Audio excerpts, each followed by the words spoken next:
Hey, good morning, guys and gals. Hopefully, everybody's healthy, wealthy, and wise on your end on this windy Thursday morning. They're saying today is going to be a real downpour of a day. So, if you have anything you want to get it done before, 10 or 11 o'clock, the way it sounds. Um, this week, we've been working with budgeting quite a bit. We've talked about college loans, we talked about career earnings, we've talked about whether or not we'd be able to make payments on those uh, life necessities given the loans and given our earnings. The next 2 days we're going to talk a little bit about car leasing and car buying, specifically leases today, and as well as the plus sides and downsides of new car value or new car purchasing, and its value. So we're going to rip through the notes. The actual math assignment's going to be wicked quick and wicked easy. The video, I'll try to keep it as concise as I can, but it would be wonderful, and I can post the original notes. It'd be wonderful if you filled them in, but I also know, like some of you are saying, Mr., it's my senior year, and it's almost May, and you're asking me to take notes. So I kind of know how that goes. So at any rate, I think today's going to be super useful for you, but I always think that, so what do I know? Without further ado, let's do this thing. Sorry about the spring. Yeah, so as stated before, and probably another 50 times yet, perfect time to pause the video, grab yourself some notes, and good to go. So, hey, I was 17, 18 once upon a time too, and you have these really big dreams of having a super sweet ride, okay? And then you see these commercials, whether it be on YouTube, whether it be on the Graham Cracker, whether it be on the TikTok. You see these commercials about car leases, and you might say to yourself, well, what is a car lease? Essentially, you are renting the car from the car dealership from anywhere from 36 to 60 months. After that time, you have the opportunity, quote unquote, to purchase the car, but you're purchasing it at an inflated price. Okay, in other words, the dealership makes you rent it, and then they don't give you any sweet, quote unquote, deal at the end of it. You're actually paying way more than the car is worth at that point. Okay. So what's needed to lease a car? Well, you need good credit. And if you're saying, Mr. Herr, what's a credit score? We're going to talk about credit cards in about 2 weeks, so we'll talk about that. Okay. You need a down payment. The down payment can vary. For a cheaper vehicle, your down payment could be under $1,000. For a luxury vehicle, you're looking at like upwards of $5,000, $6,000. And then you need a weekly income. And that weekly income has minimums.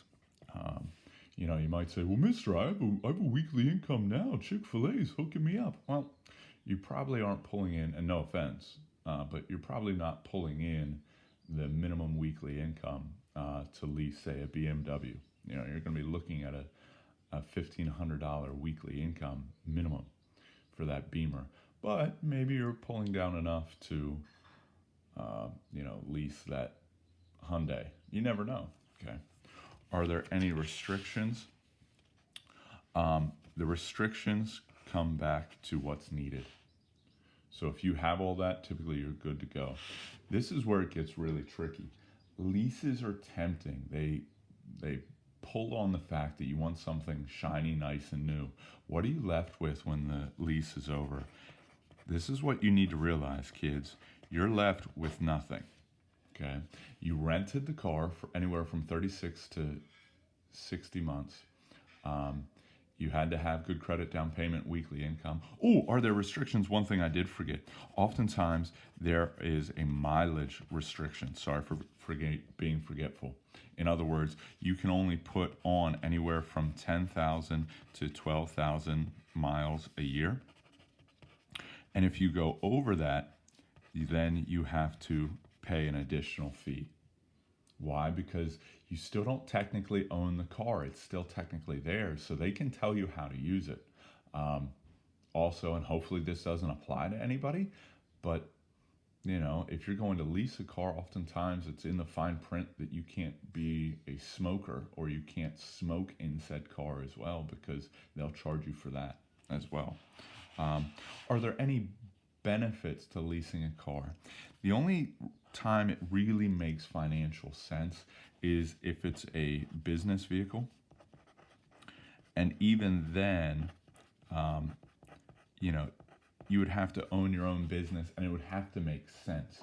For instance, just spitballing an idea, if you are a real estate agent, you're selling yourself. So you really have to sell a idea of high income, an idea of high class.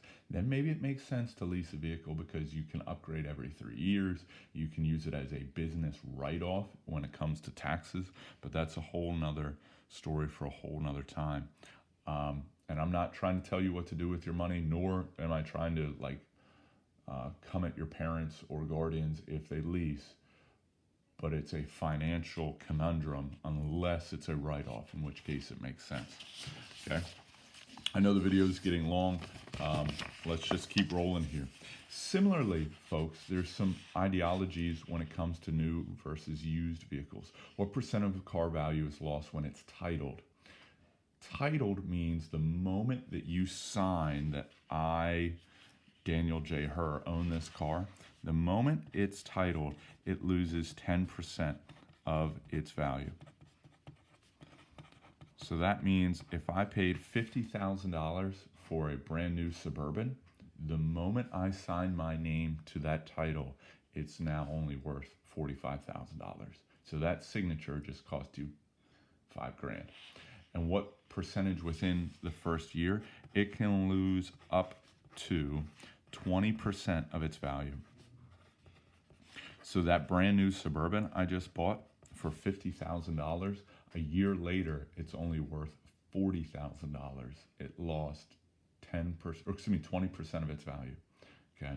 Does it ever make sense to buy new? Once again, only if it's a business write-off / expense. I'm not telling you what to do with your money, but I will tell you, car companies, for lack of better words, they make their money off of making you believe that you need new, that you need shiny, that you need. Well, to be honest with you, it doesn't make the most financial sense unless it's a business write-off or expense. Okay. Some actual mathematics, and this is what your homework will look like. It's very short, very quick. Okay. The 2019 BMW X1 has a $299 per month lease for 36 months with $4,224 down. What was the total spent over the lease? Okay, well, you take your dollars down, $4,224, and we're going to add that to our monthly fee times the number of months that we had it, okay? And then you realize what your entire cost would be for that BMW. So for those 3 years that you own that BMW, you're looking at $14,988. And here's the thing, sorry for the poor penmanship. At the end of that lease, you don't own the car. They give you an opportunity to buy it. Yay, opportunity to buy, but you don't own anything. So you flushed 15 grand almost just to look flossy for those 3 years. Okay. Maybe a little better deal. Maybe the Mazda 3 is $169 per month for 36 months with $2,499 down. So the setup, doesn't really change. Monthly price, time the number of months, plus the down payment. Sure enough, it's significantly cheaper because a Mazda doesn't have the reputation that a BMW has. Okay, but you're still looking at the end of those 3 years, you paid $8,500 and you don't own anything.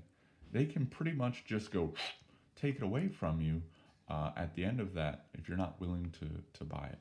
Okay, just something to think about. Your example leases homework looks a lot like this.